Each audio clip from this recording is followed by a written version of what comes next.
char n'a eu de cesse d'évoluer. Fer de lance de la cavalerie française, tout en conservant une vitesse de 50 km/h.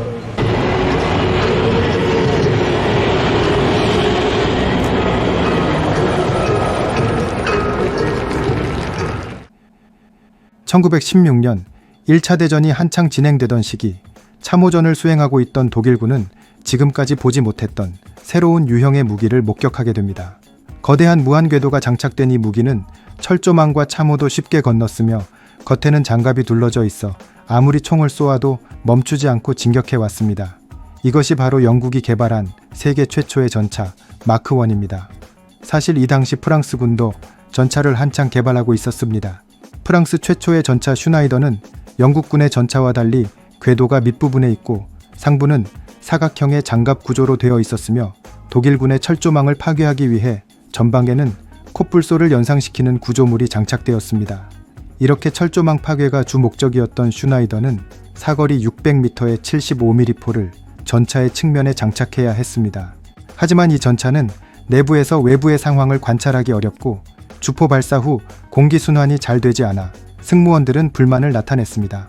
이러한 불만을 접수한 프랑스군은 곧바로 새로운 전차를 개발하기 시작했습니다.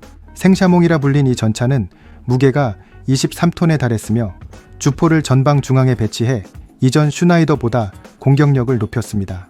또한 기관총을 내정이나 장착해 360도 전방향에 대한 사격이 가능했고 처음으로 전기식 조향 장치를 채택하기도 했습니다. 하지만 프랑스군은 슈나이더나 생샤몽과 같은 육중한 전차의 속도가 너무 느리다고 판단해 무게가 가벼워 기동성이 좋으면서도 독일군의 교통호를 빠르게 돌파할 수 있는 경전차를 구상하게 되었습니다. 이렇게 해서 프랑스의 르노사에서 개발한 전차 FT-17이 등장하게 되었습니다. FT-17의 설계는 현대전차의 아버지라 불릴 만큼 매우 혁신적인 것이었습니다.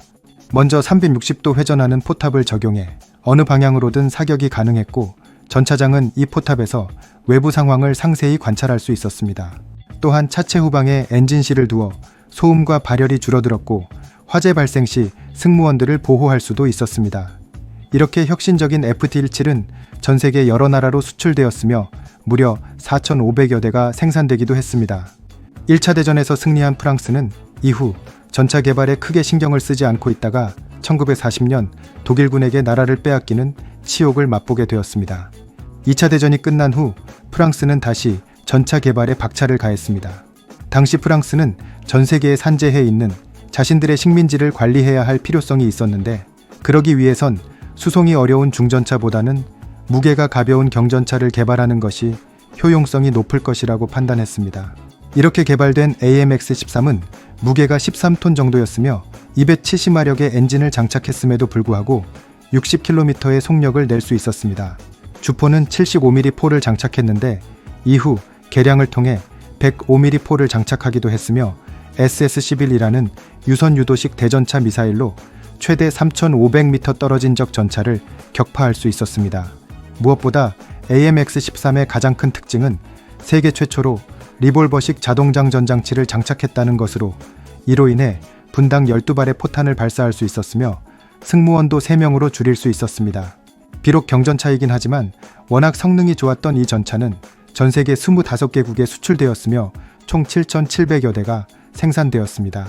1960년대 프랑스는 독일과 함께 유럽 표준 전차를 공동 개발하려 했지만 서로의 의견차가 커지게 되면서 결국에는 각자 따로 전차를 개발하게 되었습니다. 이렇게 개발된 프랑스의 새로운 전차 AMX-30은 36톤의 무게를 가졌으며 다른 서방 국가들이 영국제 L7 계열의 포신을 사용했던 것과 달리 그들만의 독자적인 F1 105mm 포를 장착했습니다. 또한 핵전쟁의 위협이 컸던 시기인 만큼 화생방 방호 능력을 갖췄으며 포구 안정장치, 광학식 거리 측정기, 적외선 감지기 등을 도입했습니다. 하지만 변속기와 서스펜션의 성능이 좋지 않아 독일의 레오파드 전차에 비해 수출에 성공적이지는 못했으며 과거 프랑스의 식민지였던 일부 중동 국가에만 판매되었습니다. 이후 프랑스는 AMX-30의 개량형 정도만 내놓을 뿐 획기적으로 성능이 향상된 전차를 개발하지는 않았습니다. 사실 프랑스는 육군 전력을 강화하지 못할 나름대로의 사정이 있었습니다. 다른 서방 국가들이 미국을 중심으로 해서 국방 전략을 수립했던 것과 달리 프랑스는 자신들만의 독자적인 군사력을 구축하려 하였고, 이에 따라 항공모함과 원자력 잠수함, 전투기 등을 개발하는데 많은 비용을 지불해야 했습니다. 이렇게 한정된 예산으로 전략자산 개발에 치중하다 보니 주력 전차에 대해서는 크게 신경을 쓸 수 없었던 것입니다.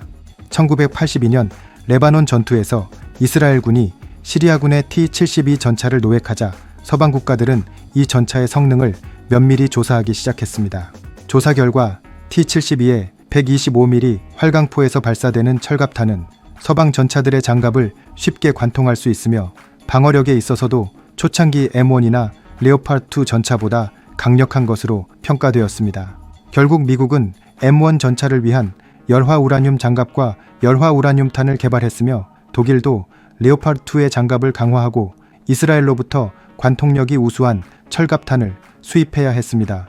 이러한 상황을 지켜본 프랑스는 자신들의 주력 전차인 AMX-32 소련 전차를 상대할 수 없다는 사실을 깨닫고 뒤늦게 3세대 전차를 개발하기로 결정했습니다.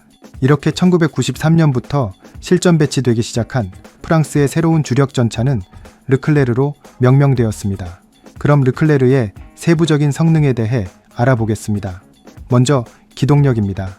르클레르를 개발한 프랑스의 지아트사는 전차의 기동력을 높이기 위해선 차체의 무게를 가볍게 해야 한다고 판단했고, 이를 위해 전차에서 가장 많은 부피를 차지하는 엔진의 크기를 축소하기로 했습니다.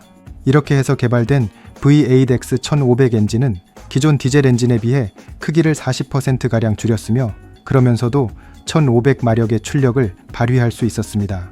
지아트사는 여기에 하이퍼바라는 과급기를 추가로 장착했는데, 이를 통해 정지 상태에서 32km까지 단 5초 만에 가속할 수 있어 경사지를 오르거나 적의 대전차 미사일을 회피할 때 충분한 출력을 발휘했습니다. 르클레르는 이렇게 축소된 엔진을 장착한 관계로 레오파드에 비해 차체의 길이를 1m 정도 단축했으며 무게도 6톤가량 줄일 수 있었습니다. 또한 르클레르는 기존 전차와는 다른 특별한 장치를 추가했는데, 그것은 바로 유기압 현수 장치입니다. 질소가스와 작동류의 압축과 팽창을 이용한 이 장치는 기존 스프링이나 토션배에 비해 충격 흡수 능력이 뛰어나 승무원들의 피로를 감소시켰으며, 무엇보다 이동간 사격 시 포탄 명중률을 높일 수 있었습니다. 다음은 공격력입니다. 르클레르는 지아트사가 자체 개발한 52구경장의 120mm 활강포를 장착했습니다. 이는 44구경장의 레오파드 전차포에 비해 포신이 약 1m 정도 더 길어진 것으로, 이를 통해 탄의 포구 속도를 더 빠르게 해 관통력을 10%가량 증대시킬 수 있었습니다. 르클레르는 서방제 주력 전체는 드물게 자동장전 장치도 적용되었습니다. 2단 컨베이어 벨트 구조로 되어 있는 이 장치는 최대 22발의 탄을 적재할 수 있으며, 각 탄에는 바코드가 부착되어 있어 전차장이 탄을 선택하면 가장 가까이에 있는 탄이 자동으로 장전되는 방식입니다. 분당 12발을 발사할 수 있는 이 장치는 이동간이나 경사진 지역에서도 동일하게 작동하기 때문에 수동장전 방식에 비해 사격 속도가 빠른 것으로 평가되며, 이를 통해 승무원도 3명으로 줄일 수 있었습니다. 부무장으로는 12.7mm 동축 기관총이 장착되었으며, 포탑에 있는 7.62mm 기관총은 원격 조종식이어서 승무원이 전차 밖으로 나오지 않아도 사격이 가능합니다. 다음은 방어력입니다. 르클레르에는 모듈식 장갑 시스템이 적용되었는데, 이를 통해 적에게 피탄되어 파손된 장갑 부위만을 쉽게 분리해 교체할 수 있으며, 향후 성능이 향상된 장갑을 새롭게 장착하는 데도 용이합니다.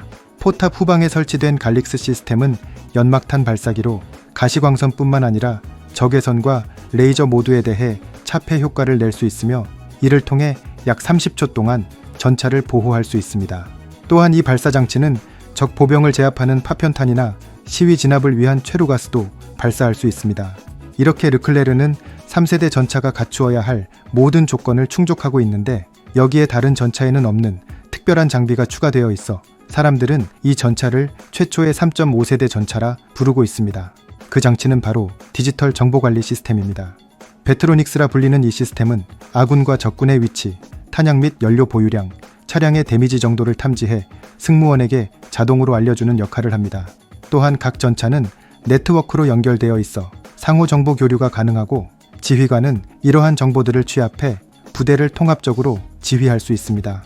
프랑스 육군은 이렇게 성능이 우수한 르클레르를 1400대 정도 생산해 기존 AMX-30을 모두 교체할 예정이었지만 냉전이 종식되고 군비가 축소되면서 426대를 생산하는데 그쳤습니다. 르클레르는 뒤늦게 개발된 전차인 만큼 성능이 우수했지만 수출 성과는 그리 좋지 못했습니다.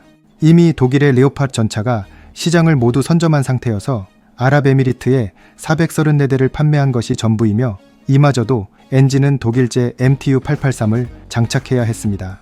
현재 프랑스는 독일과 함께 차세대 주력 전차인 MGCS를 개발하고 있습니다. 하지만 MGCS의 실전 배치는 기술적 어려움과 개발 일정의 지연 등으로 2040년대 이후로 예상되고 있어 프랑스군은 이에 대비하기 위해 르클레르의 성능 개량 사업을 진행하고 있습니다.